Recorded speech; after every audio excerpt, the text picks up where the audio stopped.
الشيطان الرجيم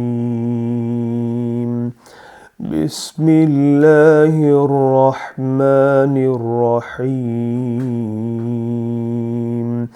يا أيها الذين آمنوا لا تقدموا بين يدي الله ورسوله واتقوا الله إن الله سميع عليم يا أيها الذين آمنوا لا ترفعوا أصواتكم فوق صوت النبي ولا تجهروا له بالقول كجهر بعضكم لبعض أن تحبط أعمالكم وأنتم لا تشعرون إن الذين يغضون أصواتهم عند رسول الله أولئك الذين امتحن الله قلوبهم للتقوى لهم مغفرة وأجر عظيم صدق الله العظيم الحمد لله رب العالمين والصلاة والسلام على رسول الله وعلى آله وأصحابه أجمعين رب اشرح لي صدري ويسر لي أمري واحلل عقدة من لساني يفقه قولي ربي أعوذ بك من همزات الشياطين وأعوذ بك ربي أن يحضرون سبحانك لا علم لنا إلا ما علمتنا إنك أنت العليم الحكيم اللهم أرنا الحق حقا وارزقنا اتباعه وَأَرِنَا الْبَاطِلَ بَاطِلًا وَارْزُقْنَا اجْتِنَابَهُ۔ ہم پہلی دو آیات کو دیکھ چکے ہیں۔ پہلی آیت میں جسٹ کوئک ریکیپ، پہلی آیت میں جو انسٹرکشنز تھیں کہ اللہ اور اس کے رسول سے آگے نہیں بڑھنا، اس کا میننگ ہم دیکھ چکے ہیں۔ اور دوسری آیت میں انسٹرکشن تھی کہ رسول اللہ صلی اللہ علیہ وسلم کی آواز سے اونچی آپ کی آواز نہیں ہونی چاہیے، اور دوسری چیز یہ کہ رسول اللہ صلی اللہ علیہ وسلم کے سامنے اگر آپ بیٹھیں تو آپ کی آپس میں بھی بات کرنے میں آپ لوگوں کی آواز اونچی نہیں ہونی چاہیے۔ یہ انسٹرکشن تھی، اور یہ ہم نے ڈسکس کیا تھا کہ کیسے علماء نے کامنٹ کیا تھا اس کے اوپر کہ this is to teach the respect of رسول اللہ صلی اللہ علیہ وسلم۔ اب آج کی جو آیت کا ترجمہ ہے، پہلے میں وہ آپ کے سامنے رکھتا ہوں اور پھر اس کے انشاءاللہ ڈیٹیل میں ہم جائیں گے۔ ان الذین یغضون اصواتہم عند رسول اللہ، کہ بے شک وہ لوگ جو رسول اللہ صلی اللہ علیہ وسلم کے پاس اپنی آوازوں کو پست رکھتے ہیں، لو رکھتے ہیں، اولئک الذین امتحن اللہ قلوبہم للتقوی، یہی وہ لوگ ہیں جن کے دلوں کو اللہ نے تقوی کے لیے جانچ لیا ہے۔ لہم مغفرۃ واجر عظیم، اور ان کے لیے مغفرت ہے اور اجر عظیم ہے۔ تو میسج بڑا کلیئر ہے، پچھلی آیت سے یہ کنیکٹ ہو رہا ہے۔ پچھلی آیت میں بات ہوئی تھی کہ آپ رسول اللہ سے اونچی آواز نہیں کر سکتے، تو اب کہا جا رہا ہے کہ وہ لوگ جو یہ کر لیتے ہیں، پچھلی آیت میں کیا تھا، وہ جو نہیں کرتے تو ان کے ہم اعمال ضائع کر دیں گے اور ان کو شعور بھی نہیں ہوگا۔ لیکن اب بات ہو رہی ہے کہ جو لوگ کر لیں گے ان کو کیا ملے گا۔ تو ان کے بارے میں دو باتیں کہی ہیں، ایک یہ کہ ان کے دلوں کو اللہ نے جو ہے وہ جانچ لیا ہے، اور یہ امتحانہ کو میں بھی ڈیٹیل میں جاؤں گا کہ اس کا مطلب کیا ہے تقوی کے لیے، اور دوسری بات کہی کہ ان کے لیے مغفرت ہے، اور تیسری بات کہی کہ ان کے لیے بہت بڑا ریوارڈ ہے۔ اب یہ تین چیزیں ہو گئی ہیں۔ تو تین چیزیں اب ان کو دیکھتے ہیں باری باری کہ یہ کیا چیزیں، اور اس کی ڈیٹیل میں جانے سے پہلے میں آپ سے ایک کوسچن کہوں گا، اگین جس طرح لاسٹ ٹائم میں نے آپ سے کہا تھا کہ ایک پین اور پیپر اگر آپ کے پاس ہے تو میں آپ سے ایک سوال کر رہا ہوں، اس سوال کا آپ نے جو ہے وہ جواب لکھنا ہے۔ سوال تھوڑا سا انکمفرٹیبل ہے، آپ کو ڈسکمفرٹ ہوگا، بٹ اس ڈسکمفرٹ سے اگر آپ گزریں گے تو انشاءاللہ آپ کا فائدہ ہے۔ پہلا سوال،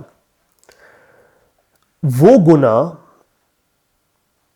جو آپ بہت عرصے سے چھوڑنا چاہ رہے ہیں لیکن نہیں چھوڑ پائے، وہ لکھیے۔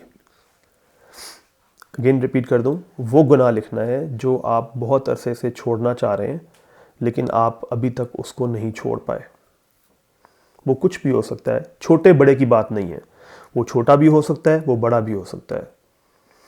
جھوٹ بولنا، دھوکہ دینا، کسی کے ساتھ زیادتی کرنا، غیبت، چغلی، زبان کی حفاظت نہ کرنا، نظروں کی حفاظت نہ کرنا، کچھ بھی ہے، بڑا ہے یا چھوٹا ہے، لیکن آپ چھوڑنے کی کوشش کریں، آپ نہیں چھوڑ پائے۔ سو 1 منٹ اس کا جواب لکھیے، پھر ہم آگے چلتے ہیں۔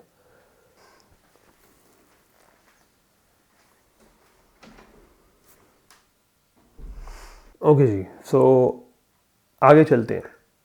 نیکسٹ کوشچن، ایک اور سوال جس کا آپ نے جواب لکھنا ہے۔ اب وہ گناہ لکھنا ہے آپ نے جو کسی کو نہیں پتا سوائے آپ کے، وہ گناہ جو آپ کرتے ہیں جس کا آپ کے علاوہ کسی کو نہیں پتا۔ یہ آپ نے اپنے پاس ہی رکھنا ہے، یہ I will not ask you to share, so پریشان نہ ہو، آرام سے لکھیں۔ وہ گناہ جو آپ پرائیویٹ میں کرتے ہیں جس کا کسی کو نہیں پتا آپ کے علاوہ اور اللہ کے علاوہ۔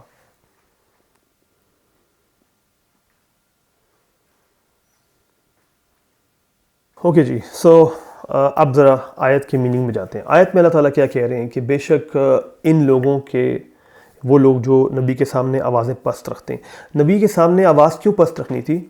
نبی کے سامنے آواز اس لیے پست رکھنی تھی کہ رسول اللہ صلی اللہ علیہ وسلم کا سٹیٹس اللہ نے یہ سیٹ کیا ہے کہ اللہ ڈز ناٹ لائک کہ ان کے سامنے اونچی آواز سے آپس میں بھی تم بات کرو، یہ سٹینڈرڈ سیٹ ہو گیا۔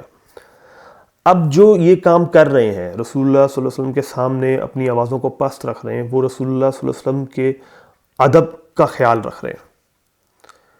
اچھا، کیا یہ ادب کا یہاں پہ اس آیت سے ایسا لگتا ہے جیسے پچھلی آیت سے کہ جیسے یہ ادب کا منیمم سٹینڈرڈ تھا کہ اگر یہ نہیں کرو گے تو تمہارے تمام اعمال ضائع ہو جائیں گے؟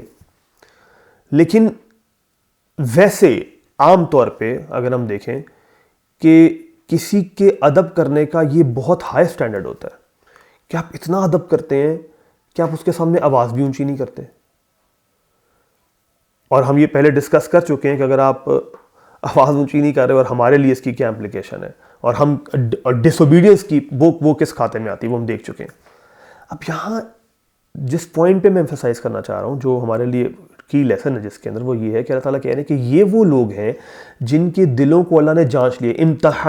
امتحانہ کا جو ورڈ ہے عربک میں، یہ یوز ہوتا تھا کہ اس کا سینٹرل میننگ جو ڈکشنریز میں آتا ہے وہ یہ ہوتا ہے کہ کسی چیز کو یعنی اس کو پیوریفائی کرنا، جیسے سونے کو اور چاندی کو آگ میں ڈالا جاتا تھا اس کو پیوریفائی کرنے کے لیے، اس کے اندر سے امپیورٹیز نکالنے کے لیے، تو اس پروسیس کو یہ کہا جاتا تھا۔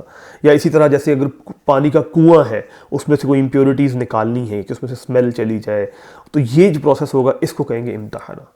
یعنی اس کا مطلب یہ ہے کہ یہ اللہ تعالیٰ کیا، یعنی میں نے اس لیے ترجمہ کیا تھا کہ جانچ لیا ہے، ان کے دلوں کو پیوریفائی کر دیا ہے ایک طرح سے۔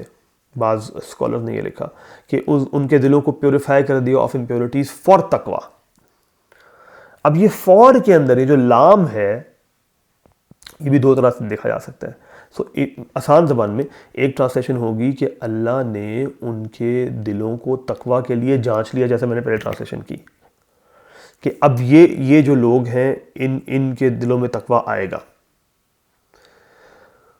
دوسرا میننگ بڑا عجیب ہے، وہ یہ ہے کہ ان کے دل جو ہیں وہ تقوی کے لیے ریڈی ہو چکے ہیں، آپ یہ سمجھ لیں۔ اب یہاں اور پھر کہا کہ ان کے لیے مغفرت ہے اور اجر عظیم ہے۔ اب یہاں ذرا دیکھتے ہیں کہ تقوی کیا ہے۔ میں پہلے بھی بہت دفعہ آپ کو ایکسپلین کر چکا ہوں کہ تقوی جو ہے وہ بائی ڈیفالٹ وقایہ کی بچنا، گناہوں سے بچانا خود کو، یہ تقوی ہے۔ یہاں پہ دلوں کو لنک کیا جا رہا ہے تقوی کے ساتھ۔ اب ذرا 2-3 حدیثیں سنیں تاکہ آپ کو ذرا کانسیپٹ کلیئر ہو۔ رسول اللہ صلی اللہ علیہ وسلم نے کہا کہ التقوی ہا ہنا، تقوی جو ہے وہ یہاں ہوتا ہے، دل میں۔ اب اس کا مطلب کیا یہ ہے کہ تقوی نظر نہیں آئے گا؟ نہیں، جس دل کے اندر تقوی ہوگا اس کے ایکشنز میں ہمیں نظر آئے گا۔ اگر دل میں تقوی ہوگا تو ہمیں اس کی نظر جو ہے اس کی حفاظت ہوتی ہوئی نظر آئے گی ہمیں۔ اگر اس کے دل میں تقوی ہے تو اس کی زبان کی حفاظت ہمیں اس کی زبان سے نظر آئے گی۔ لیکن جب رسول اللہ صلی اللہ علیہ وسلم یہ کہہ رہے ہیں کہ تقویٰ یہاں پہ ہے، دل میں ہے، اس کا مطلب یہ ہے کہ سٹارٹ یہاں پہ ہو رہا ہے، اصل کہانی یہاں سے شروع ہو رہی ہے۔ اب اس کو اس حدیث سے بھی لنک کریں جس میں رسول اللہ صلی اللہ علیہ وسلم نے فرمایا کہ دل میں، پوری باڈی میں، جسد میں ایک باڈی کا آرگن ایسا ہے کہ اگر وہ ساؤنڈ، سب چیزیں ساؤنڈ ہوتی ہیں، الا وہی القلب، اور جان لو کہ وہ قلب ہے۔ تو اب اگر اس کا مطلب یہ ہے کہ ساری کہانی یہاں سے شروع ہو رہی ہے، اس سینے کے اندر یہیں پہ جیلسیز آئیں گی، یہیں پہ ال فیلنگز آئیں گی، یہیں پہ گناہ کی ڈیزائر آئے گی، رائٹ؟ تو رسول اللہ صلی اللہ علیہ وسلم کہے کہ تقویٰ یہاں پہ ہے، اگر اس کو صاف کر لیا تو۔ اب دوسری حدیث سنیں ذرا۔ رسول اللہ صلی اللہ علیہ وسلم سے پوچھا گیا کہ ای الناس افضل یا رسول اللہ، یا رسول اللہ صلی اللہ علیہ وسلم نے بتایا کہ لوگوں میں افضل کون ہے؟ تو آپ نے کہا کہ کل مخموم القلب و صدوق اللسان، ہر مخموم دل والا اور زبان کا سچا۔ تو صحابہ نے کہا کہ یا رسول اللہ صدوق اللسان نعرفہ، یہ زبان کا سچا کیا ہے یہ تو ہم جانتے ہیں، لیکن یہ مخموم القلب کیا چیز ہے؟ یعنی اس دل کو ایکسپلین کریں جس کو آپ کہہ رہے ہیں کہ یہ افضل دل ہے اور یہ مخموم ہے۔ اب مخموم کو رسول اللہ نے کیا چیزیں ایکسپلین کیا؟ آپ نے کہا التقی، وہ دل میں جس میں تقویٰ ہوتا ہے، النقی جو پاک صاف ہوتا ہے، لا اثم فیہ اس کے اندر کوئی گناہ کی ڈیزائر نہیں، ولا بغی اس کے اندر بغاوت نہیں ہے، ولا غل اور اس کے اندر غل نہیں ہے، کسی کے لیے فیلنگز نہیں ہے، ولا حسد اور نہ ہی اس کے اندر جیلسی ہے۔ ذرا نوٹ کریں، رسول اللہ صلی اللہ علیہ وسلم کی زبان ہے، آرڈر کی سگنیفیکنس ہے۔ سب سے پہلی چیز کیا بتائیے؟ تقویٰ۔ اور جب تقویٰ ہوگا تو وہ ہارٹ، وہ دل جو ہے وہ پاک ہونا شروع ہو جائے گا، پھر اس کے اندر سے گناہ کی ڈیزائر بھی ختم ہو جائے گی، پھر حسد بھی ختم ہو جائے گا۔ لیکن سٹارٹ کہاں سے ہو رہا ہے؟ تقویٰ سے۔ اور تقویٰ کیا ہے؟ اپنے آپ کو گناہ سے روکنا۔ اس لیے میں نے بھی پھر تھوڑی دیر پہلے آپ سے ایکسرسائز کیا کروائی ہے کہ وہ کون سا گناہ ہے جو آپ چھوڑنا چاہ رہے ہیں لیکن آپ ابھی تک نہیں چھوڑ پائے، کون سا گناہ ہے؟ اور وہ کون سا گناہ ہے جو پرائیویٹ میں چل رہا ہے؟ کیوں؟ آپ اور میں جتنا مرضی نعرے لگا لیں رسول اللہ صلی اللہ علیہ وسلم سے محبت کے، لیکن اگر میری لائف میں ایک ہیبیچول سن ہے جو چل رہا ہے اور ایک پرائیویٹ سن ہے جو چل رہا ہے، یعنی اللہ تعالیٰ نے، رسول اللہ صلی اللہ علیہ وسلم فرمایا کہ اللہ تعالیٰ اس شخص کو معاف نہیں کرے گا جس نے ایک گناہ کو عادت بنا لیا، چاہے چھوٹا ہی ہے۔ کیوں؟ اس کی ریزن کیا ہے کہ تم نے یہ سمجھا کہ باقی سب تو ٹھیک ہے، اس گناہ کو تم نے اپنے لیے حلال بنا لیا تھا۔ سملرلی وہ شخص جو تنہائی میں ضرور گناہ کرتا ہے، اللہ تعالیٰ اس کو معاف نہیں کریں گے۔ اب اس کا مطلب یہ ہوا کہ اگر میری اور آپ کی لائف میں، دیکھیں وہی بات ہے جو میں بار بار کہہ رہا ہوں، ہم ان آیات کو اس لیے پڑھ رہے ہیں کہ ہم نے ان کو زندگی میں لے کے آنا ہے۔ میں آپ کو پہلے دن بتا چکا ہوں کہ ہم اس کو سٹڈی اس اینگل سے کریں گے کہ ہم نے اس کو زندگی میں لے کے آنا ہے۔ تو زندگی میں کیسے آئے گا؟ جب اللہ تعالیٰ یہ کہہ رہے ہیں کہ اولئک الذین امتحن اللہ قلوبہم للتقویٰ، ہم نے ان کے دلوں کو تقویٰ کے لیے چوز کر لیا، تو اب مجھے اپنا انالیسس کرنا ہے نا کہ میرا تقویٰ کدھر ہے۔ کیا میرا تقویٰ محض اس طرح کا ہے کہ بس میں کہوں کہ اچھا جی میں رسول اللہ سے بہت محبت کرتا ہوں، کوئی جلوس میں جا رہے ہیں جی، محبت رسول کی ریلی ہے اور میں اس میں جا کے نعرے مار کے آ جاؤں، بس محفل میلاد کے اندر بیٹھ جاؤں اور جا کے اور کہوں کہ جی میں بڑی محبت کرتا ہوں، یا ادھر بیچ لگا لوں جی محبت کا کہ میں بڑی محبت کرتا ہوں۔ تو یہ معیار تو یہاں نہیں سیٹ کیا جا رہا نا، یہاں تو معیار یہ سیٹ کیا جا رہا ہے کہ آوازوں کو پست رکھنا ہے، اور آوازوں کو پست جو لوگ جنہوں نے کر لیا ہے ان کے بارے میں یہ کہا ہے کہ ان کے دلوں کے اندر تقویٰ ہے۔ تو یہ کتنی ہائٹ ادب ہے۔ تو اب اگر اس کو سمجھے ذرا کہ اللہ تعالیٰ نے ان کو رسول اللہ صلی اللہ علیہ وسلم کے ادب کی وجہ سے کہا کہ ہم نے ان کے دلوں کو تقویٰ کے لیے چوز کر لی، اب وہ بندہ جو پرائیویٹ میں گناہ کر رہا ہے، جو ہیبیچول سنر ہے، اس کے بارے میں کیا خیال ہے؟ اس کے تقویٰ کی کیا ویلیو ہے؟ یہاں پہ اس کا مطلب یہ ہو کہ اگر ہم یہ کر رہے ہیں تو اگلے دو ریوارڈ جس میں لکھا ہوا ہے کہ مغفرت اور وہ سارے ہم اس پہ مس کر سکتے ہیں۔ اب آپ دیکھیں نا، آپ میں سے وہ لوگ جو اکثر سیشنز لیتے ہیں وہ کہتے ہیں کہ یار گھوم پھر کے بات ادھر ہی آ جاتی ہے، بٹ آپ دیکھیں کہ میں یعنی آپ کو کس طرح سے سمجھاؤں کہ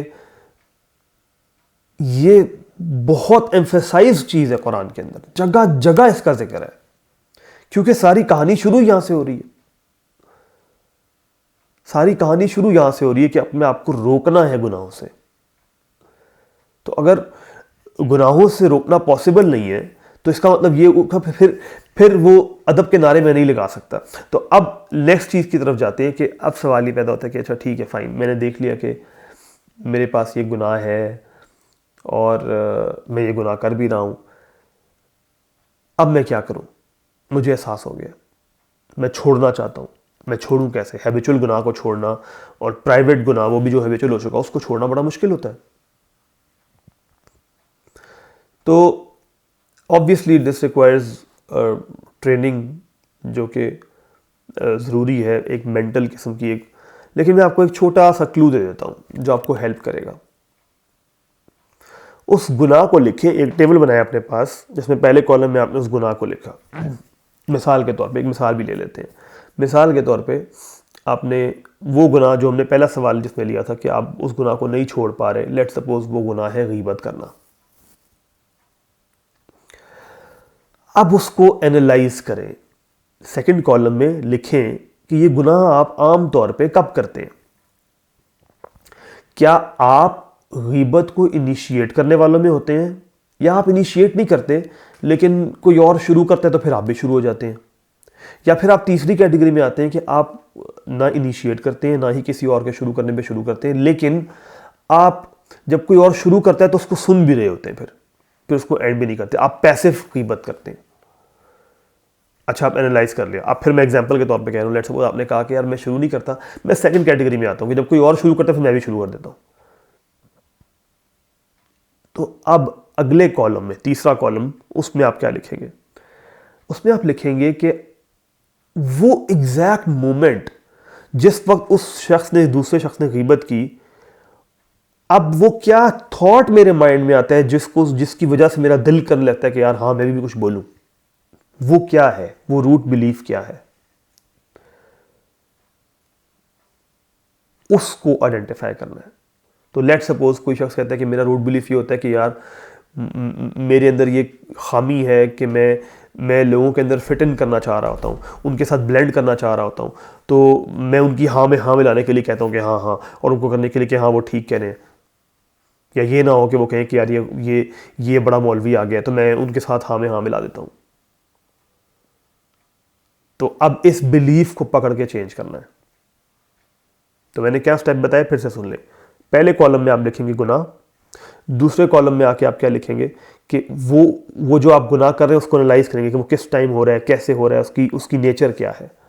تیسرے میں اس ایگزیکٹ گناہ کرنے والے مومنٹ سے بالکل پہلے آپ کے مائنڈ میں خیال کیا آتا ہے، وہ تھاٹ کیا آتا ہے جو اس کو ڈرائیو کرتا ہے، اور پھر اس کے بعد آپ دیکھیں گے کہ اس تھاٹ کو میں نے جان کیسے چھڑانی ہے۔ تو یہ ایک سمپل فارمولا ہے جس سے آپ جو ہے نا وہ کسی بھی گناہ سے جان چھڑا سکتے ہیں۔ تو اب جس ٹائم میں ہم انٹر ہونے لگے ہیں، آج جیسے ہی عصر مغرب کا ٹائم شروع ہوگا ہم لاسٹ 10 نائٹس میں انٹر ہو جائیں گے۔ اس سے بیسٹ ٹائم کوئی نہیں ہے۔ لیلۃ القدر آنے والی ہے، کب ہوگی اللہ بہتر جانے، اس کے لیے مجھے اور آپ کو تیاری کرنی ہے۔ اور ہم as a habitual sinner, as a private sinner, وہ شخص جو گناہ کا عادی ہے، جو تنہائی میں ضرور گناہ کرتا ہے، ہم ویسے ہو کے اللہ کے سامنے نہیں جانا چاہتے۔ کم از کم میں یہ تو کر لوں کہ اللہ کے سامنے میں اس منہ سے چلا جاؤں کہ یا اللہ میں کم از کم کوشش کر رہا ہوں، میری مدد فرما۔ اور دوسری چیز وہی جو میں پہلے بھی بہت دفعہ بتا چکا ہوں کہ دعا سے سٹارٹ ہوگا۔ اب دعا کریں گے کہ یا اللہ میری اس گناہ سے جان چھڑا دے، اور پھر اللہ موٹیویشن دیتے ہیں اس گناہ کو چھوڑنے کے لیے۔ لیکن شرط یہ ہے کہ دعا دل سے نکلی ہوئی ہو، دعا جو ہے وہ سنسیئر ہو، تبھی یہ ہو سکتا ہے، تبھی دعا کے رزلٹس جو ہے وہ نظر آئیں گے۔ میں یہاں پہ کلوز کرتا ہوں۔ اب کوسچن اینڈ آنسرس اگر آپ میں سے کسی کے ہوں تو ہم کر سکتے ہیں، جو بھی آپ کا سوال ہو وہ آپ کر سکتے ہیں جی۔